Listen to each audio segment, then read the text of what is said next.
फुपूको घर जाँदै थिएँ। हुन त यो पनि नगरपालिका नै हो, तर बाटो पनि यस्तो। अब म मेरो खुट्टालाई ढोगेर फलाम जस्तो बलियो बनाएर अगाडि हिँड्दैछु। घर जाँदा चिप्लेर हिलो हुने हो कि सही सलामत पुग्ने हो थाहा छैन। यस्तो छ बाटोको हालत। कहिले बनियो कुन्नी, बर्खा आए गयो, बर्खा नआए के भयो भयो। बिस्तारै बिस्तारै जाँदै।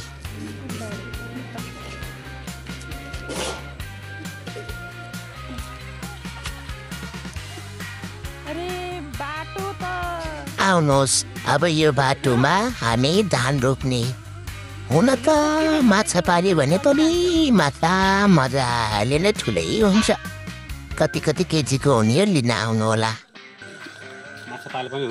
माछा पाल्यो भने पनि ओहो, नेपाल सरकारले कमाउँथ्यो।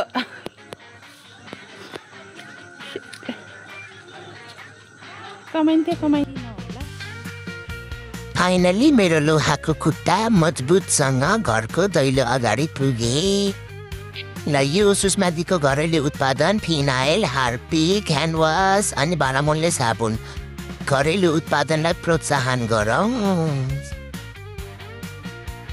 ल अब घरतिर लागे। अब फेरि मेरो खुट्टालाई मैले ढोगेर आशीर्वाद लिएर यो चिप्लो बाटो हिँड्दै हिँड्दै 10 ठाउँमा चिप्लिँदै उप्लिँदै अगाडि बढ्दैछु। ल हाम्रो नगरपालिकाको बाटो। अब यो पक्कै पनि अर्को चुनाव म बन्दैछ, यो चुनाव म बन्दैन। हेरौँ है, हेरौँ बाटो हेरौँ। खै कहाँ जानुभयो हाम्रो नेताज्यूहरू? कहिले बनियो बाटो? चुनावमा मात्र हो। हिलो बनाएर के गर्न खोजेको कुन्नी? ओहो, धान रोपौँ बरु।